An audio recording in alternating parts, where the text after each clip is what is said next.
어쨌든 이 5.18 정신을 헌법에 실어야 되느냐 말아야 되느냐 이런 거 가지고 지금 굉장히 혼란스러운데요. 결국 제가 이 책을 썼던 이유가 바로 그겁니다. 대한민국 국민, 바로 대한국민의 정체성을 바로 세우자라는 건데요. 그러려면 우리나라의 역사를 알아야 되고 어떻게 대한민국이 만들어졌는지를 알아야 된다는 겁니다. 그래서 제가 내린 저는 한의사기 때문에 제가 뭐 진단과 처방을 하자면 한의사로서 우리 대한민국은 현재 좌우익 대립의 한복판에 있다. 즉 사상전, 45년도 해방 이후로 그 사상전이 한 번도 끝난 적이 없다라는 겁니다. 대한민국이 한반도가 통일되기 전까지는 이것은 절대 그칠 수가 없다. 어떤 방식이든 북한은 적화 통일을 하려고 하기 때문에 이것이 그치지 않기 때문에 오늘날의 혼란을 우리가 마주하고 있고 그것으로 인해서 지금 여러분들과 함께 하고 있는 겁니다. 그래서 제가 이 현실편에서 쓴 내용 중에 정신계승이라는 부분이 있습니다. 그냥 자유롭게 살아가는 대한민국 국민들은 그렇게 뭐 정신계승 이런 이야기를 하지 않는데 정신계승을 유난히 더 외치는 그룹이 있어요. 바로 이제 좌익들이죠. 이 좌익들은 끊임없이 자신들의 그 적화 전략에 대한 것들을 계승을 하고 있습니다. 정말 자유로운 우리 대한민국 국민들은 별로 관심이 없겠지만 이 사람들은 70년이 넘게 그것을 이어오고 있어요. 저는 이제 그걸 뭐 남노당 정신 내지는 뭐 이제 조선 공산당 정신 이렇게 좀 표현을 하고 싶은데 그래서 그런 것들을 혹시 참고를 하실 것 같으면 확인해 주시기도 바라고요. 많은 사람들이 대한민국 건국 과정에 있어서 대한민국은 우익이 세웠다라는 거에 대해서 뭐 까먹고 있거나 잘 모르고 계세요. 대한민국은 우익이 좌익으로부터 승리했기 때문에 건국된 거거든요. 근데 많은 사람들이 또 지금 나라를 지키는 데 있어서는 뭐 좌와 우가 없다. 뭐 이런 이야기를 하는데 이게 말이 안 되는 소리입니다. 대한민국은 우익이 세웠어요. 그거를 꼭 명심을 하시고 뭐 좌파, 우파 이런 말도 지금 용어 혼란 전술이거든요. 대한민국에는 좌익과 우익이 있을 따름입니다. 헌법 전문을 제가 자세히는 다루지 않을 거고요. 제가 법 전문가가 아니기 때문에 이게 이제 48년 당시에 제정된 헌법이죠. 이제 당시는 이제 독립정신이라는 거를 굉장히 중요시하게 생각을 해서 저는 이게 들어갔다라고 보고요. 따라서 이 3.1운동이라는 거 표현 자체 어떤 역사적 사건이라기보다는 독립정신이라는 거에 의미를 두고 들어갔다라고 봅니다. 이건 이제 현행이죠. 이제 4.19 민주 이념이 같이 이제 들어왔고 대한민국 임시정부의 법통이라는 말까지 들어왔는데 여기에 대해서 제가 좀 할 말이 많습니다. 이게 임시정부의 법통이라는 거는 지금 대한민국과는 전혀 상관이 없거든요. 저 당시에 임시정부라는 거는 인증을 받지 못했고 임시정부라는 것이 만들어지긴 했지만 그게 3.1운동으로 만들어지긴 했지만 오늘날 우리 대한민국과는 전혀 다르다라는 거죠. 영토와 주권이랄지 국민이 없었던 당시에 임시정부이기 때문에 이거는 인정이 될 수가 없는 건데 이게 어쨌든 개정이 되면서 들어갔다는 거에 대해서도 굉장히 거기도 문제가 많습니다. 그리고 요거는 이제 제가 표로 정리를 해봤어요. 그동안에 이 3.1운동이 이렇게 쭉 들어왔었고 이제 독립정신이 들어오죠. 그리고 여기 62년도가 이제 5.16 이후에 5.16 혁명이라는 게 들어옵니다. 이것도 이제 역사적 사건이죠. 이거는 이제 정확히 단어 선택을 하면 이제 쿠데타가 맞죠. 쿠데타를 일으켜서 정권이 이제 엎어지긴 했지만 혁명이 되려면 체제가 바뀌어야 됩니다. 그러니까 체제가 바뀌지 않는데 이걸 혁명이라고 하는 거는 그 언어학적으로도 말이 안 되는 건데요. 이 혁명이라고 한 거는 그만큼 어떤 변화를 꿈꿨었고 자신의 그 박정희 정부의 정당성을 끌어오기 위해서 이런 이름을 이제 붙였다라고 생각이 되고요. 그러니까 이게 들어갔다가 나왔다가 이렇게 되죠. 저는 이제 김규수 변호사님 말씀대로 이런 것들을 사건을 집어넣게 되면은 미래 세대가 거기에 종속된다. 그런 말에도 동의를 하고요. 또한 이런 사건에 참여를 했던 사람과 참여를 하지 않았던 사람들 간도 또 갈라치기가 될 수가 있는 거거든요. 그래서 여기도 이제 좀 정리할 필요가 있다는 거에 동감을 합니다. 자, 그랬는데 이게 지금 2018년도 3월 이제 문재인 정권이 들어선 이후죠. 조국 지금 이제 민정수석이 이렇게 여러 가지 것들을 넣겠다라고 했어요. 심지어는 촛불 시민혁명도 생각을 했는데 현재 진행 중이라서 포함시키지 아니한다. 이런 일이 있었습니다. 네, 참 문제가 많죠. 그러니까 이런 것들이 만약에 들어간다라고 하면요, 또 대기하고 있는 여러 사건들이 있습니다. 네, 그런 것도 다 넣어줘야 돼요. 그래서 제가 최근에 신문인데요, 이게 올해 7월입니다. 이제 5.3 이거 과거에는 이제 뭐 5.3 사태, 뭐 5.3 폭동이라고도 불렸었는데 이게 또 민주화 운동이 돼서 들어가 있습니다. 아래쪽 빨간 박스 보시면 지금 나라에서 인정하고 있는 민주화 운동이 이렇게 많아요. 그러니까 요것들이 이제 결국에는 다 헌법에 들어가야지 뭔가 형평성이 맞다라는 거죠. 예, 다 대기 중에 있다라는 거고요. 예, 이게 이제 개정안으로 해서 이제 들어와 있는 거고요. 저는 그러니까 이런 사건들을 더 늘린다라는 거에 대해서도 그거 자체가 이제 일단 좀 동의를 할 수가 없다라는 거고, 과연 그러면 5.18은 왜 민주화 운동이라는 이름을 걸고 들어가느냐에 대해서 또 문제를 제기합니다. 자, 이렇게 여러 정치인들 다 한 목소리로 대선 후보들이 다 이렇게 5.18을 넣겠다라고 했습니다. 이제 심지어 이제 박민식 차장도 그랬고, 이제 김기현 지금 이제 국민의힘 대표도 그랬고요. 그러니까 이게 과연 무엇을 의미하는지에 대해서 많은 국민들이 좀 심각하게 생각을 해야 됩니다. 자, 그리고 정당 강령에도 다 들어있죠. 자, 국민의힘에도 들어있어요. 일단 여기 녹색 박스 보시면 독립운동 정신, 대한민국 임시정부의 정통성. 그러니까 이 계속 대한민국이 아니라 임시정부를 강조한다라는 것 자체에 큰 문제가 있다라는 거고요. 아래쪽에도 보시면은 자유민주주의를 공고히 한이라고 합니다. 근데 잘 생각해 보세요. 이런 것들이 과연 자유민주 체제를 공고히 했는지 반체제 운동이었는지를 잘 생각해 보셔야 되고요. 여기 4.19 혁명이라고 하는 것도요. 4.19 의거로 속합니다. 4.19라는 것 자체가 부통령 선거죠. 이기붕의 이제 자유당 부정선거에 의해서 일어났고, 그걸 투표를 다시 하자라고 해서 일어난 겁니다. 그리고 도의적인 책임을 지고 이승만 대통령은 그냥 당선이 확정이었는데, 조병옥 당시 이제 민주당 후보가 사망을 함으로써 당선이 확정된 건데 도의적인 책임을 지고 물러난 거예요. 근데 북한에서는 4.19가 일어나서 이승만을 타도했다, 이런 식으로 이제 가르치고, 지금 우리 대한민국 역사 교과서도 그런 식으로 서술되어 있기 때문에 이런 식으로 혁명이라고 이제 부르게 되는데, 북한에서는 이래서 이제 미완의 혁명이라고 부릅니다. 네. 정권을 타도하고 뭐 적화 통일을 했어야 되는데, 예, 그런 어떤 지지 기반, 정당, 지하당 이런 것들이 없었다라는 거죠. 그래서 이런 부마항쟁, 5.18 뭐 다 따라 나오게 되고, 이것들이 민주화 운동이라고 지금 국민의힘에서 강령에 적어놓은 겁니다. 자, 더불어민주당 뭐 볼 것 없죠. 똑같고요. 여기는 이제 촛불 시민혁명까지 들어갑니다. 네, 다 이제 한통속이라는 거고요. 자, 그리고 2014년 12월 헌재에 의해서 해산된 통진당이죠. 자, 통진당은 이런 갖가지 정신들을 다 끌어다옵니다. 자, 여기 갑오 농민전쟁, 뭐 동학혁명이라고 불리는 이것까지 끌어오는데, 이게 다 말이 안 된다는 거예요. 대한민국과는 전혀 상관이 없고, 1894년 당시는 조선이라는 나라가 존재를 했습니다. 전혀 상관이 없어요. 이거 4.3, 이 폭동 반란, 이런 정신까지 끌어오겠다. 이 반체제 반국가 운동을. 그리고 촛불항쟁, 지금 지속되고 있는 것들, 이 모든 것들을 다 민중의 저항과 투쟁, 즉 이 저항 정신을 넣겠다라는 건데요. 바로 대한민국 체제에 대해서 저항했던 자들의 정신을 넣겠다라는 거죠. 이런 강령집을 보시게 되면은, 자, 이승만 독재, 박정희 전두환 군부 독재라는 이제 프레임이 나옵니다. 대한민국은 48년 건국된 이후로 독재를 저지른 사람이 한 명도 없어요. 예, 그런 프레임이 지금 젖어 있기 때문에 그냥 독재 이렇게 하면 다 넘어가는데, 다 국민 투표로 해서 당선이 됐고, 심지어 뭐 유신 체제도 국민 투표로 해서 다 된 겁니다. 예, 72년 11월 21일에 유권자의 91.9%가 투표를 했고요. 91.5%가 찬성표를 던져서 성립된 게 바로 유신 체제입니다. 그러니까 이거 말이 안 되는 소리예요, 다. 네, 근데 이런 것들을 버젓이 써놓고 있고, 공부를 하지 않으면 그냥 넘어가게끔 되어 있다는 거죠. 제 책에 7장에서 다룹니다. 정신 개성에서요. 대한민국의 대한국민의 정신 개성에 반대하는 이 반대한 국민의 정신 개성은 이렇게 나오는데요. 제가 이제 사진을 많이 준비를 했어요. 여러분들이, 저는 이제 팩트를 중요시하기 때문에 여러분들이 보시고 과연 저게 우리가 정신 개성을 해야 될 것인지 말아야 될 것인지 판단을 해주시기 바랍니다. 자, 요거는 이제 2017년 9월이죠. 대구에서는 이제 9월 총파업, 10월 항쟁, 이게 이제 46년도 조선공산당이죠. 박헌영의 이제 지령, 뭐 그 위로 이제 소련이겠죠. 해서 대구 영남 지역에 이제 폭동, 그리고 이게 전국적으로 이제 번져나간 조선공산당의 그 악명을 높인 그 사건을 항쟁이라고 부르고 있습니다. 그리고 뭐 87년 노동자 이런 것들을 정신 개성하자. 그리고 노동해방, 새세상 이런 얘기를 하죠. 자, 여기 이제 6월 항쟁 나옵니다. 87년, 여기 2017년 촛불 항쟁이 있고요.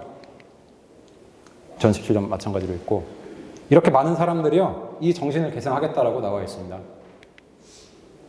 자, 이런 운동이 매년 이렇게 일어나고 있다는 게 굉장히 지금 위험하다는 거고요. 자, 자랑스러운 우리의 역사래요. 총파업하고 우익들 찔러 죽이고 이런 게 자랑스러운 역사라고 합니다. 자, 이 사람들의 국적은 과연 어디일까요? 네. 자, 그리고 아까는 17년이었지만 이제 16년, 18년 뭐 계속 이런 이제 팜플렛을 만들면서 사람들이 참석을 하고 있고, 자, 2016년에는 어떤 일이 있었느냐? 자, 저렇게 모여가지고 하는 건데요. 자, 9월 총파업, 10월 민주항쟁 정신개정에서 살인정권 퇴진하라라고 해서 반체제 운동을 지금 벌이고 있는 거예요.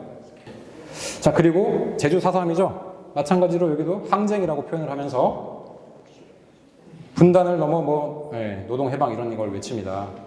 제주 4.3은 누가 뭐래도 대한민국 건국을 반대한 폭동 반란입니다. 자, 그런 정신을 이제 개정하자라고 하고 있고요.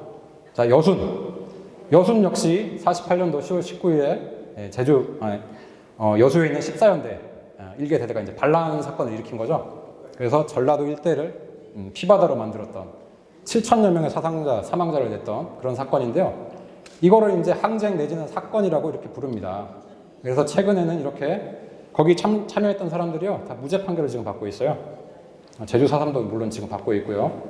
여기도 여순항쟁이 대한민국의 민주주의 역사라고 합니다. 이게 무슨 민주주의일까요? 네, 대한민국의 맞습니다. 자유민주주의가 아니라 인민민주주의라면은 이 말이 맞겠죠. 자, 지금도 계속해서 이렇게 내란죄 무죄 판결이랍니다. 자, 그리고 올해입니다. 올해 이렇게 또 가서 정부가 이렇게 주관을 했어요. 그리고 최근이죠. 10월 19일 날 반란 일어난 그날에 이렇게 내란죄 무죄 판결을 받았다. 자세히 보면요. 항일 독립운동가. 이 항일 독립운동이라는 것도 이게 굉장한 프레임인데요. 이거는 다 공산주의자를 이야기를 하는 겁니다. 그리고 그들이 말하는 항일, 그건 인정할 수 있어요. 근데 대한민국의 독립, 대한민국의 건국과는 전혀 상관이 없다는 거예요. 그러니까 항일 독립운동가라고 명칭이 붙은 사람들은 우리가 한 번 더 걸러봐야 된다는 겁니다. 홍범도도 항일 독립운동가예요. 요즘 뭐 이야기가 많이 되고 있으니까. 그리고 여기 인민일보, 이건 좌익입니다. 좌익 공산주의자라는 거를 나타내고 있는데 이런 식으로 무죄 판결을 받았다. 이건 이제 광주에서 붙어있던 자료인데요. 사상과 여순을 이렇게 묶고 있어요. 항상 이렇게 세트로 같이 여기 보시면 이제 뭐 제주 4.3도 있고 노무현, 김대중 빠질 수가 없습니다. 이 자들은. 자, 마찬가지로 광주고요. 이제 2022년 5월 17일 전야제가 있을 때 제가 찍었던 건데요. 여순이 있고 6월 항쟁 이런 것들이 다 한몸통이라는 거죠. 심지어 이제 세월호가 등장을 합니다.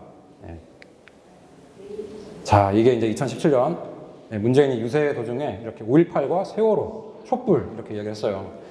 근데 더불어민주당 강령에 아직 세월호가 안 들어가 있는데 이제 이게 진행이 되면은 헌법에도 들어가야 되지 않을까 싶습니다. 자, 그리고 문재인이 2016년도에 광주 정신이 이기는 역사를 만들겠다. 이게 뭐 아마 총선을 앞두고 이렇게 한 것 같은데, 자, 결국에는 이 항쟁 정신 이어가겠다라는 거예요. 요거는 이제 70주년 기념해서 제주도에서 있었던 이 4.3 민중항쟁이라는 건데요. 보시면 우리는 모두 하나로 이어져 있다라고 되어 있어요. 그러니까 이 모든 게 하나로 이어져 있다는 건 우리가 다 알죠. 바로 좌익들의 운동이라는 거예요. 자, 이거를 집어넣겠다라는 거고요. 이제 광주에 대해서 좀 볼 텐데요.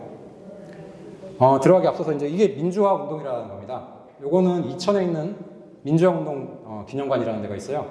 거기서 정의하는 게 이게 모두가 다 민주화 운동입니다. 반체제, 반국가 운동이 민주화 운동으로 지정이 되어 있고요. 여기 크게 나와 있던 4.19죠. 그리고 부마 5.18, 그리고 6월, 그리고 이제 최근에 들어간 인천, 이렇게 다 들어가 있습니다. 그냥 밑에 엄청나게 물밑 작업을 다 했다라는 거고요.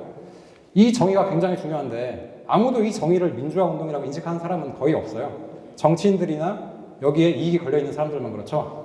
여기 64년 3월 24일 한일회담 반대 시위일 이후에 일어난 이러이러한 사건, 이 민주화 운동이다 라고 이야기를 하는데요. 요건 한번 개정이 된 겁니다. 이 민주화 운동 보상법에 의한 정의인데 이게 실제로는 1969년도 8월 7일에 삼성 개헌을 발의한 그날이 원래 들어가 있었는데 이거를 2007년도에 개정을 하면서요. 그 연도를 더 넓혀버렸어요. 여기에 이제 해당되는 사람들이 이제 6.3 사태를 일으킨 6.3 동지회나 이런 사람들의 이익이 걸려 있겠죠. 이명박도 포함이 되고요. 뭐 손학규 이런 사람들이 다 포함이 됩니다. 자, 민중항쟁을 보겠는데 이게 올해 광주에서 있었던 겁니다. 자, 스스로 정의롭다는 이 정의구현 사재단, 이런 사람들이 자, 왜 민중항쟁이라고 부를까? 왜 이 사람들은 민주화 운동이라고 쓰지 않고 민중항쟁을 고집하는가? 자, 이게 이제 국립 5.18 민주묘지라는 곳에 있는 그 센터에 있는 민중항쟁 추모탑입니다. 왜 이름을 민주화 운동이 아니라 민중항쟁이라고 하는가? 왜 이 명칭을 버릴 수가 없는가? 자, 2002년 김대중 정권 때죠. 이런 의표도 만들어졌습니다. 그리고 거기서 나온 책들이에요. 이 5월 단체라고 하는 사람들이 민중항쟁이라는 이름으로 수도 없는 책들을 많이 냈고요. 지금도 곳곳에서, 대한민국 곳곳에서 이런 식으로 5.18 민중항쟁을 기리고 있습니다. 자, 요거는 2015년. 자, 저렇게 김정일과 맞손을 잡고 돌아다니는 김대중. 그리고 이 횃불. 이것이 과연 의미하는 게 무엇일까요? 우리 대한민국에 있어서 과연 이들은 무엇을 외치고 있는가? 자, 제가 그 세 장짜리로 요약된 곳에 이제 써놨는데요. 네, 이 민족통일대축전이라는 곳이 6.15 공동선언 6주년을 기념해서 광주에서 있었어요. 그리고 여기에 북한 사람들이 내려왔었는데요. 60여 명이 이러고 있어요. 왜 그 추모탑에다가 이 사람들이 비를 맞으면서 절을 하고 있을까? 네. 자, 요거는 이제 북한의 신문이에요. 여기 날짜가 지금 잘 안 나오고 있는데 이게 80년 5월 23일인가 그럴 거고요. 여기도 이제 항쟁이라고 이야기를 하고 있죠. 폭동이라고 표현을 합니다. 그리고 두 개의 군대가 반정부 폭동에 지금 이제 일어나고 있다라고 이야기를 하고요. 4.19 인민봉기 이래 최대 규모다. 자, 광주 인민봉기는 남조선 인민들의 민주화 투쟁사에 영원히 빛을 뿌릴 것이다. 자, 또 제2, 제3의 광주 봉기를 이제 기다리겠다라는 거고요. 요거는 10주년입니다. 왜 10주년 기념을 평양에서 북한 사람들이 이렇게 하고 있을까? 자, 여기 또 뭐 나오죠? 이제 리명박 역적 패당을 죽탕 쳐버리자. 자, 이러면서 광주 인민봉기를 또 요구한다. 자, 자민통, 이 자민통을 계속 외치고 있는 자들이 많이 있습니다. 지금 대한민국 내에도. 자, 요거는 이제 광주 수창초등학교라고 해서요. 매해 5월 17일, 그러니까 전야제죠. 금남로의 시작점이 됩니다. 여기서 이렇게 사람들이 모여서 출발을 하는데요. 여기 깃발들을 보시면 가관이에요. 대한민국을 전혀 이롭게 하지 않는 세력들, 이런 세력들이 다 나와 있고요. 반미 자주연재, 뭐 4.16, 여기 보시면 이제 범민련도 있네요. 이런 사람들이 모여가지고 이렇게 5월 정신 계승을 주장을 하고 있습니다. 자, 4.16. 자, 이렇게 또 종교조까지 나왔고요. 자, 진보당, 헌법의 십자, 정의당도 헌법의 십자. 자, 그럼 정신 개성이 이게 도대체 뭔가? 자, 뭐 앞에서 다 이제 제가 정당 강령에서 보여드렸죠. 그리고 뭐 이런 당들도 그렇고 원불교랄지, 광주광역시 교육청이랄지, 공무원 노조, 교사노동조합, 정교조, 민노총 이런 단체들이 다 이 5월 정신을 넣자라고 하고 있습니다. 자, 이 단체들이 특히 이제 민노총 같은 경우는 북의 지령을 받는 걸로 지금 알려져 있죠. 네. 자, 2003년 20년 전이에요. 2020년 전에 5.18 정신을 계승해서 이 이적 단체인 한총련을 자유케 하라. 자, 평화 실현, 평화 조약을 맺으라. 평화 조약 맺고 미군 철수해라. 국가보안법 철폐해라. 자, 이게 바로 5.18 정신입니다. 네. 자, 그리고 2008년도 이 광우병과 함께 해가지고요. 이렇게 총을 들고 돌아다니는 게 바로 광주 정신이다. 매년 이렇게 하고 있습니다. 2010년이고요. 비가 오는데도 저렇게 체험을 하고 있다.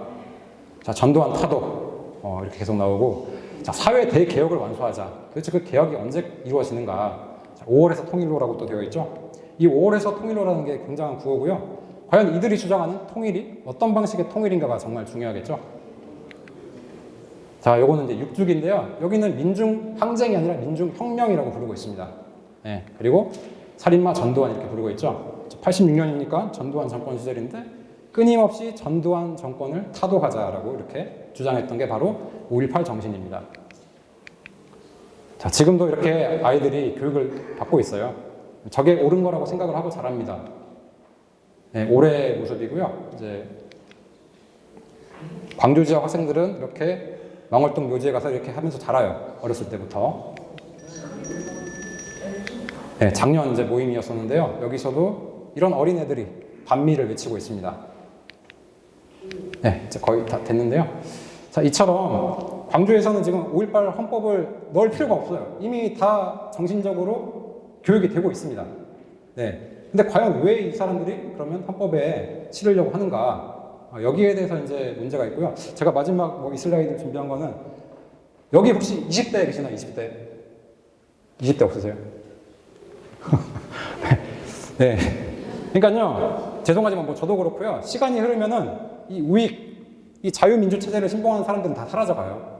근데 지금 자라나는 세대들은 다 여기 오염이 되어 있거든요. 그러니까 시간이 흐르면 대한민국은 굳이 적화통일 시킬 필요가 없어요. 왜? 그 정신교육을 받은 세대들이 이렇게 무럭무럭 자라나고 있기 때문에. 네, 그래서 정말 공부를 많이 해야 되고요.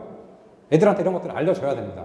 네, 그런 차원에서 제가 이거를 준비해봤고, 네, 시간이 다 됐는데요. 어쨌든 오늘 이걸 통해서 과연 5.18 그 민주항쟁 정신이 무언가에 대해서 어느 정도 도움이 되셨으리라 생각합니다. 네, 감사합니다.